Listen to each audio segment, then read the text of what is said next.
itu kan lagu Sabian itu lagi naik-naik nih, lagi hype-hype-nya. Dengerin. Terus ngelihat yang vokalisnya itu kan pakai hijab tuh kayak bisa dimodernin gitu lah. Ada stylenya gitu. Jadi kayak mau lah nyoba. Tiba-tiba pas malam takbiran langsung pakai aja. Itu dia imannya kuat-kuat karena teman-teman tuh kadang-kadang kalau yang deket juga kadang-kadang kayak setan juga. Iya sih. Bukan karena saking deketnya kan ya suka godain Ella gitu. Cuma sekali bisa kali gitu kan kalau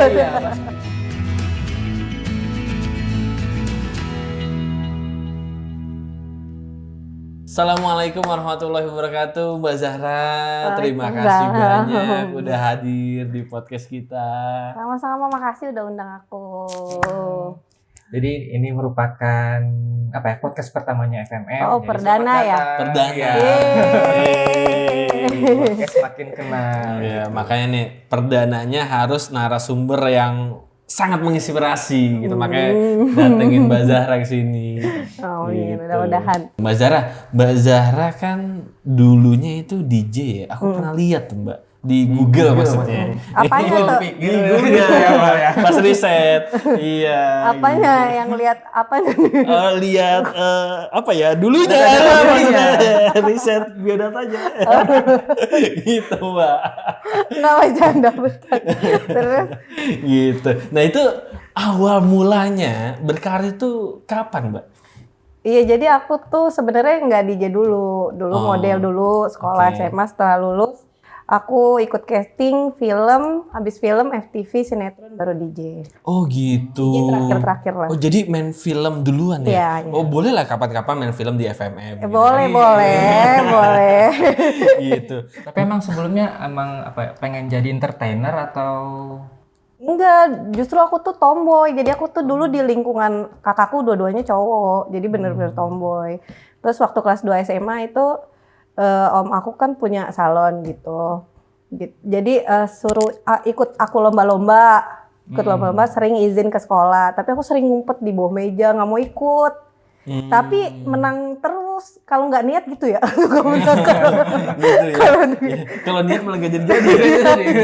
Berarti rahasianya kalau misalkan mau jadi itu tuh. Menang jadinya. Udah habis itu aku ikut casting iseng-iseng gitu kan, dimasukin Ada Tante Aku. Masuk juga film pertama adalah pokoknya sama Jose Purnomo, Pulau Hantu 3. Oh iya Pulau Hantu, iya terkenal banget itu dulu filmnya. Iya, soalnya sampai 3 kan. Iya, gitu. Nah terus waktu itu siapa yang ngajarin Mbak DJ-nya tuh? DJ sekolah aku 6 bulan. Oh ada sekolah DJ. Ada sekolah. Iya. Sekolah 6 bulan, baru abis itu keluar launching. 6 bulan itu berarti sampai expert atau? Iya, bisa main aja, bisa mixing gitu. Jadi aku karena kan takut ya kalau ada apa di stage-nya gitu. Jadi harus ada ilmunya juga. Waktu itu emang mutusin untuk jadi DJ tuh kenapa? Kalau kayak syuting itu kan agak lama ya keluarnya. Kalau DJ kan langsung case gitu. Oh, iya. Tapi kan kalau misalnya dulu sempat main sinetron atau kalau sinetron kan panjang. Iya gitu. Sinetron. Iya kan, tapi kan keluarnya nggak langsung. Ada tergantung PH-nya sih. Ada yang cepet, ada yang lama. Gitu. Terus akhirnya memutusin buat berarti yang paling lama dia rentang kerjaan tadi DJ? Enggak, semuanya lama sih. Jadi waktu DJ pun masih syuting gitu. Cuma karena udah ke DJ itu kan karena lebih enak ya ininya. Karena aku kan single parent ya. Jadi kok kaget. Jadi kan kayak nyari uang sendiri, jadi butuh dana yang cepat. Iya. Ya gitu. Ya, single fighters, kayak gitu sih. Berarti sesudah ini berarti ya sesudah punya anak ininya. Iya. Jadi DJ-nya. Iya. Oh, dari tahun berapa waktu itu Mbak? DJ-nya itu aku lupa. Pokoknya aku hijrah udah 4 tahunan. Sebelum 4 tahun itu aku berhenti DJ itu. Oh gitu. DJ terus langsung hijrah. Ketika jadi seorang DJ itu apa yang dirasain? Apa ya? Karena aku suka musik juga, jadi aku menikmati juga sih ininya, prosesnya, belajarnya, seneng mixing juga gitu. Iya. Jadi setiap kali show tuh enjoy aja ya. Enjoy. Iya. Kala itu gitu ya, sih. itu. Iya. Iya. Kalau misalnya DJ itu bukannya apa ya? Jamnya itu kan malam ya. Emang ada yang subuh? Kalau kita Ya kan pasti malam. subuh udah selesai udah pulang. Cuman maksudnya kan kalau buat seorang apa ya? Mbak Zara ini kan perempuan ya gitu. Nah, maksudnya kalau buat kita sendiri sebagai laki-laki kalau udah jamnya malam itu kan rentan gitu ya. Apalagi kalau misalnya Mbak sendiri kan perempuan. Sih namanya sempat kepikiran apa ya? Bahaya nggak sih atau ada apa ya? Pernah ngalamin sesuatu nggak gitu pas Pengalaman nggak enak atau Iya, kalau pengalaman kalau nggak kalau bahaya gitu karena malam gitu kan ada yang nemenin ya, kayak ada RM, road manager, ada asisten, ada banyak gitu. Kalau pengalaman yang nggak enaknya sih nggak ada sih, cuma kayak orang-orang datang aja ke stage-nya terus nawarin minum gitu doang. Tapi alhamdulillah nggak ada yang kurang ajar sih. Waktu nge-DJ itu kan udah punya pasangan tuh Mbak gitu kan? Enggak, udah meninggal sampai sekarang belum nikah lagi, udah meninggal 10 tahun yang lalu. Oh, udah meninggal 10 tahun yang lalu. Jendes. Oh, berarti nikah udah lama ya? Udah. Oh, gitu. Iya. Jadi aku nikahnya benar-benar setelah lulus sekolah SMA. Oh, iya. Udah meninggal ya 10 tahun yang lalu. Oh, 10 tahun yang lalu. Oh, berarti anak sekarang udah lumayan Udah gede karena aku kan gede ya? nikahnya muda kan. Iya. Terus respon keluarga tuh kalau misalkan waktu itu Mbak masuk ke dunia seperti itu tuh gimana Mbak? Mau nggak mau terima sih, kan aku kan tulang punggung juga. Jadi Iya, tapi pasti sempet ada kontranya kan gitu. nggak tahu ya kalau hatinya ya. Tapi kan karena mungkin nggak ikut langsung ke dalam acaranya waktu nge-DJ kan, jadi nggak tahu juga kayak gimana. Iya. Jadi semuanya tuh disimpan sendiri aja Iya. gitu. Terus kalau misalnya apa ya, masih ngomongin tentang pekerjaan yang dulu ya.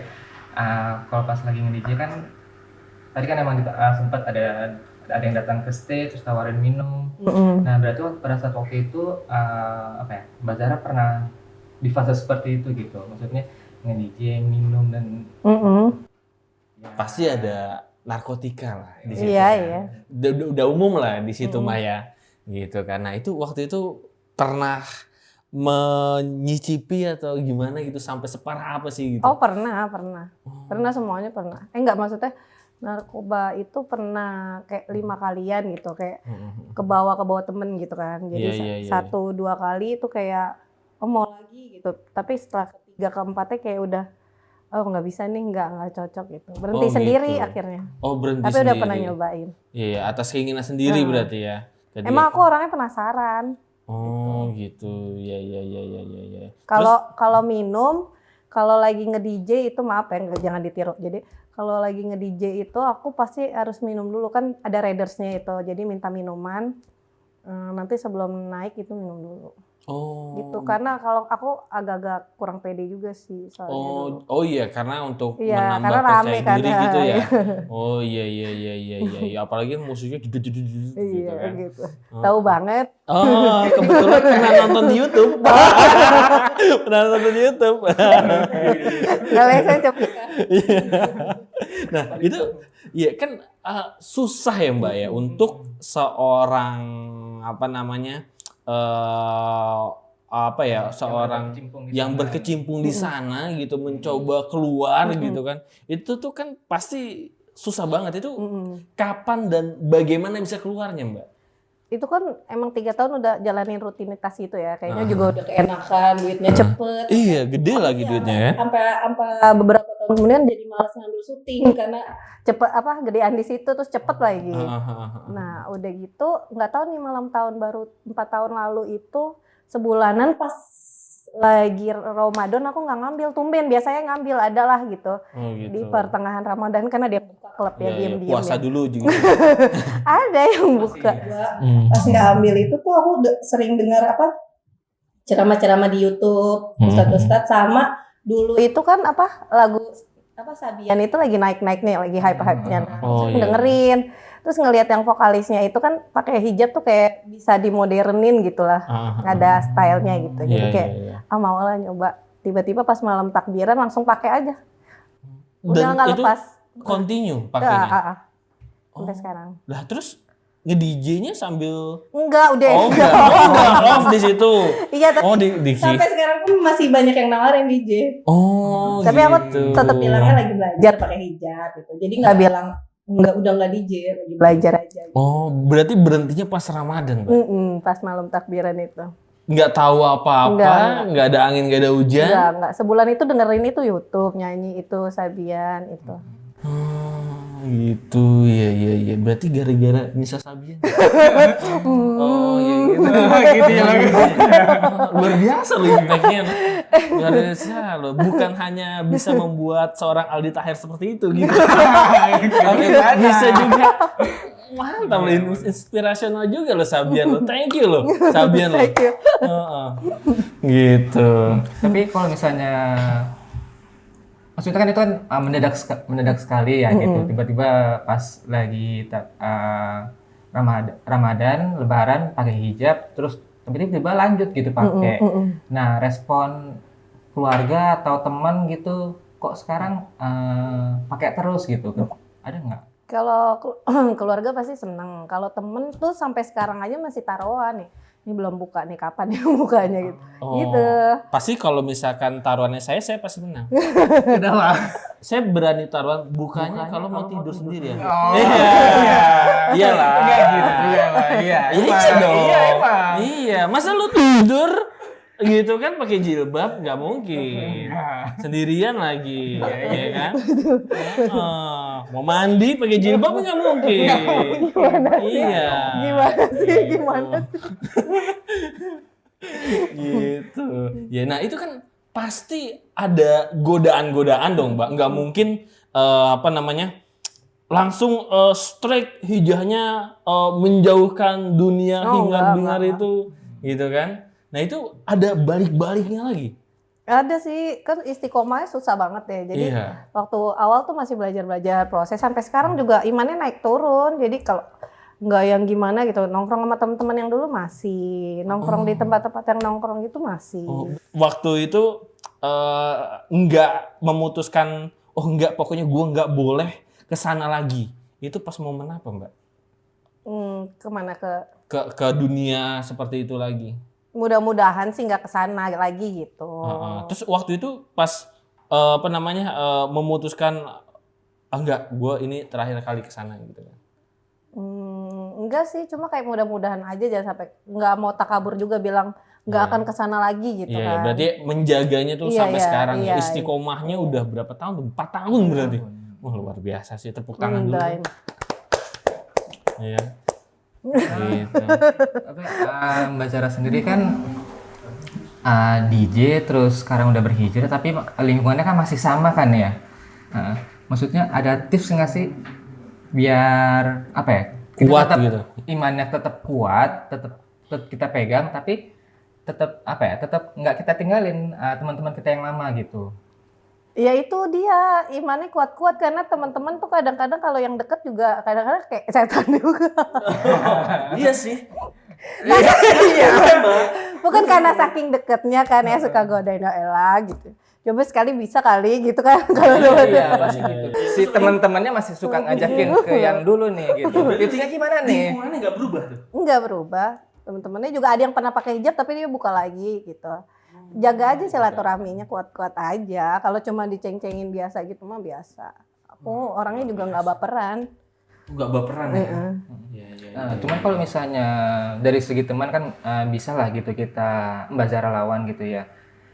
Bisa ngimbangin. Terus kalau misalnya dari segi ekonomi gitu misalnya, kan kalau misalnya dulu kan sebagai DJ kan lancar, bergelimang harta gitu. Bisa dibilang seperti itu gitu. Nah, pada saat hijrah menolak kerjaan yang dulu, nah pasti jomplang pasti kan ya. Iya, jauh. Itu caranya Mbak Zara tuh gimana? Iya, kalau soal itu sih jauh banget. Justru godaannya tuh di situ paling berat. Waktu mau hijrah itu juga godaannya tuh pendapatannya, keuangan, pekerjaan itu godaan aku paling berat sih. Sampai sekarang juga yang bikin galau-galau masih tetap itu. Karena tawarannya kalau main sinetron, main FTV gitu, film juga mintanya buka hijab.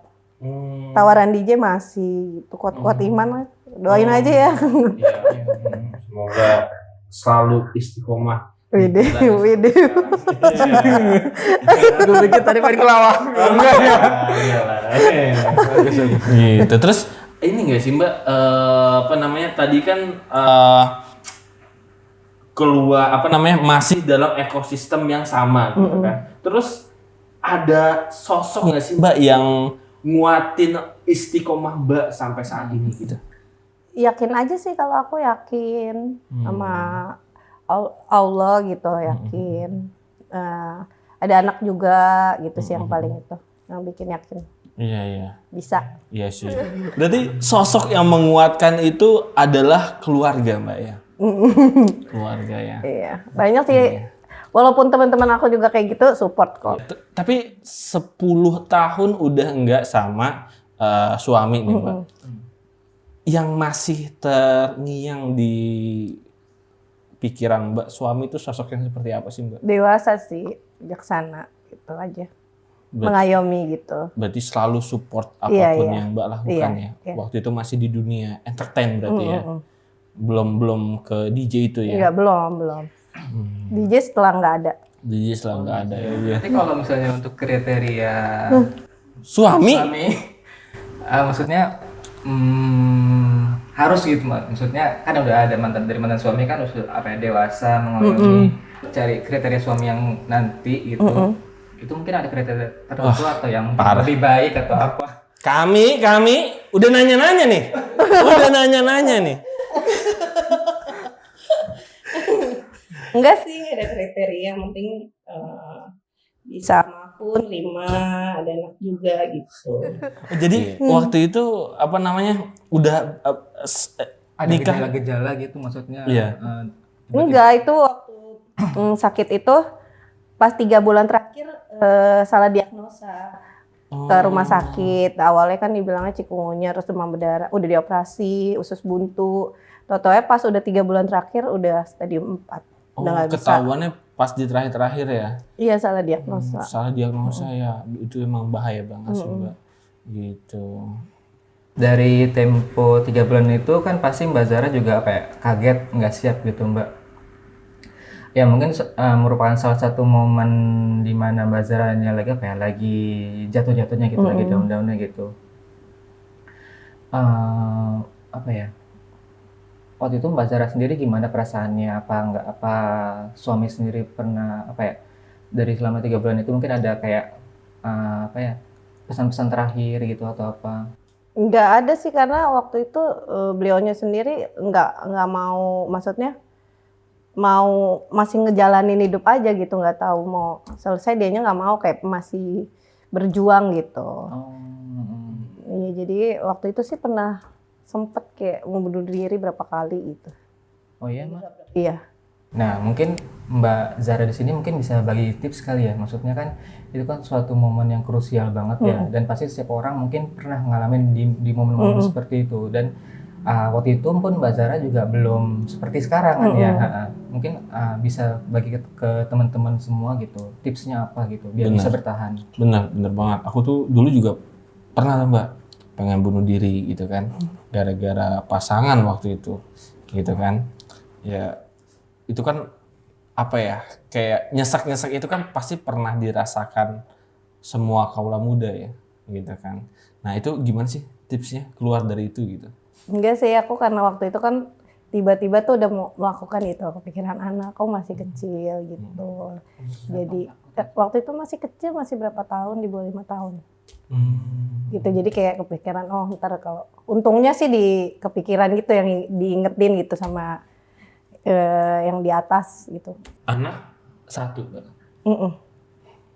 Sekarang umur berapa? Umur 12. Umur 12 tahun. Itu dibawa. Nah, kamu harus bersyukur nak punya bunda tuh seperti Mbak Zahra ini. Gimana sih? Iya, harus bersyukur lah.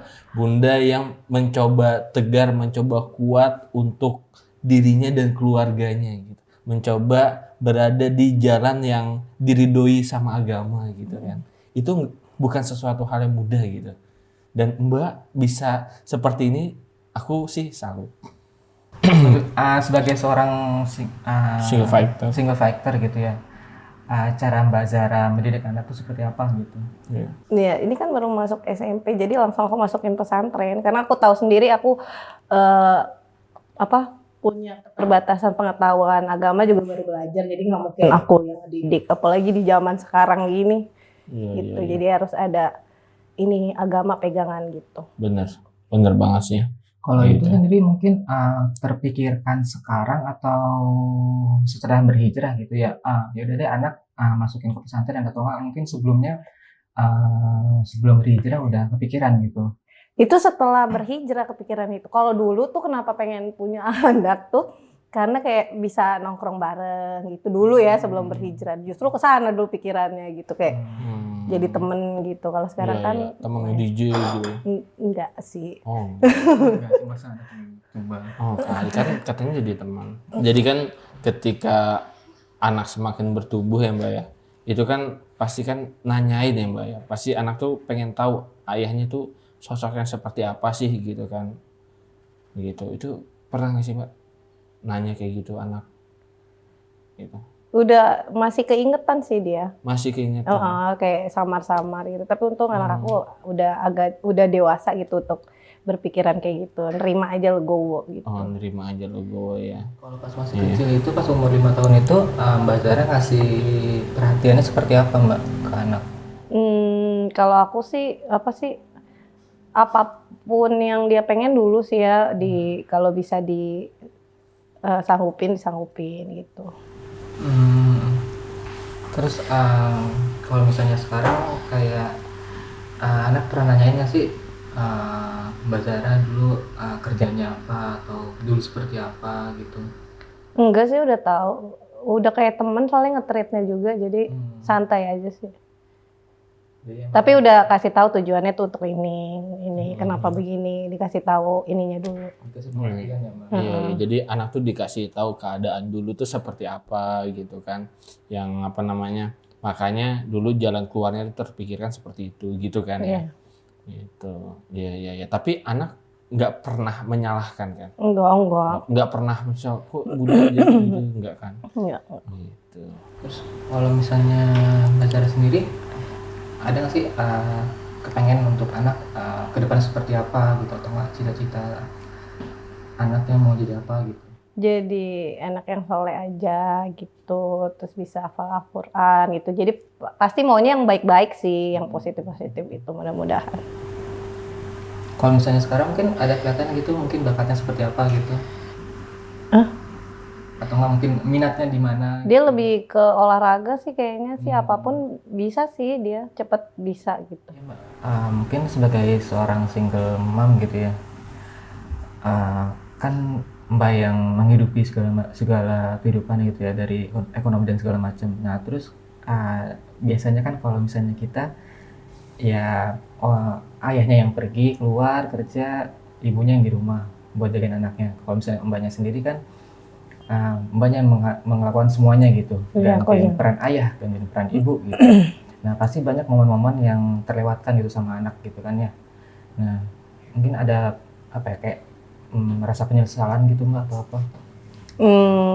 Iya sih, kayak waktunya berkurang karena kan aku yang kerja gitu, jadi anak aku sama mamaku gitu, mamaku yang ngurus. Tapi diusahain kalau lagi libur gitu pasti ketemu, ngajak main, diusahain ini minimal seminggu sekali ngajak jalan-jalan gitu.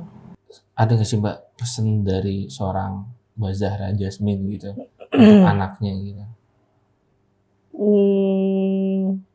Pesannya jadi anak yang soleh, terus belajar agama yang benar. Pasti kan baru masuk pesantren tuh nggak betah ya, karena harus beradaptasi gitu. Betul. Melakukan sesuatu kebiasaan yang nggak pernah dia lakuin sebelumnya gitu. Jadi mudah-mudahan betah, dibetah-betahin. Karena yang dilakuin itu bukan aku egois masukin ke situ, itu sebenarnya buat bekal dia sendiri juga gitu, buat dia. Aku selalu bilang sama anakku, mami tuh banyak dosa gitu kan, belum tentu bisa. Nah jadi mau nangis. jadi belum tentu bisa nyelamatin diri mami sendiri. Kalau ngomongin anak kalau bisa nih. Jadi kata aku kayak belum tentu bisa nyelamatin diri sendiri. Jadi masuk ke situ setidaknya Wafian bisa bisa ngebantu diri sendiri nanti di akhirat gitu. Karena aku bilang aku belum tentu bisa gitu. Karena kayaknya tuh buat diri sendiri aja susah, gimana buat orang lain gitu. Dan mudah-mudahan kan kalau misalkan anaknya soleh kan juga doa-doanya kan juga bisa ngebantu orang tuanya gitu kan. Dan tentunya kan ridho orang tua gitu kan, itu juga akan ngebantu jalan anaknya lancar gitu kan. Tapi juga maksudnya di satu sisi juga Mbak Zaranya mungkin orang yang beruntung kali ya gitu ya, yang dulunya pernah di Dunia hingar-bingar, terus akhirnya dikasih sama Allah, yuk kita hijrah gitu, sampai sekarang udah konsisten 4 tahun gitu kan. Tapi kan belum tentu, misalnya kayak saya gitu di sini kan ya mungkin saya kelihatannya kan baik-baik aja gitu ya, mungkin ya siapa tahu ntar ditegur sama Allah gitu atau gimana, bisa jadi saya balik. Cuman ya kita di sini ya sama-sama lah ya gitu ya, sama-sama saling menguatkan gitu ya. Semoga kita sama-sama konsisten untuk terus menjadi pribadi yang lebih baik lagi gitu ya. Terus belajar agama lagi gitu ya Mbak ya. Apalagi sebagai kita sebagai orang tua pengen yang terbaik juga buat anak gitu ya. Gitu, walaupun anaknya suka, cuman ya bagi orang tua yang sudah ya bisa dibilang pengalaman ya pengen yang terbaik gitu. Tips buat orang-orang yang mau mulai hijrah ataupun yang masih setengah-setengah gitu buat kuat gitu, gimana Mbak? Iya, intinya sih yakin aja kalau mau hijrah itu, sama yakin, penting sih yakin ke Allah. Sama aku tuh selalu ada prinsip la tahzan, maksudnya jangan sedih, ada Allah gitu. Jadi ketika aku lagi drop, lagi terpuruk gitu, pasti aku selalu ingat itu, yakin sama jangan sedih, ada Allah gitu. Kamu nggak sendirian gitu, ada Allah bersama kamu. Iya. Di balik kesulitan pasti ada kemudahan ya. Bersama kesulitan pasti ada kemudahan. Gitu. Ya gitu. Mudah-mudahan kisah Mbak Zahra ini bisa jadi inspirasi buat kita semua, gitu kan.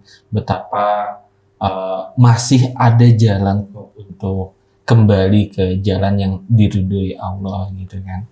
Dan mudah-mudahan kita juga terinspirasi akan istiqomahnya Mbak Zahra gitu, yang yang punya masalah mungkin sebesar gunung gitu kan, tapi itu tetap bisa diatasi kok dan baik-baik aja sampai hari ini gitu.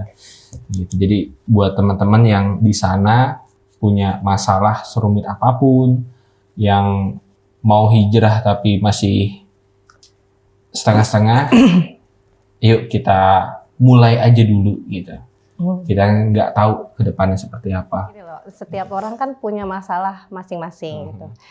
Dan setiap orang juga masalahnya tuh porsinya beda-beda. Kayak aku, masalahku belum tentu orang lain bisa nyelesain. Kayak masalah Mas belum tentu aku bisa nyelesain. Jadi Tuhan tuh baik dan adil sekali. Jadi pasti ngasih porsi yang berbeda-beda dan jalan keluar yang berbeda-beda tergantung kemampuan kita. Jadi gimana kita cara menanggapinya, itu dengan yakin aja sama Allah. Kalau kita sendiri nggak yakin sama Allah, gimana kita mau nyelesain gitu. Betul.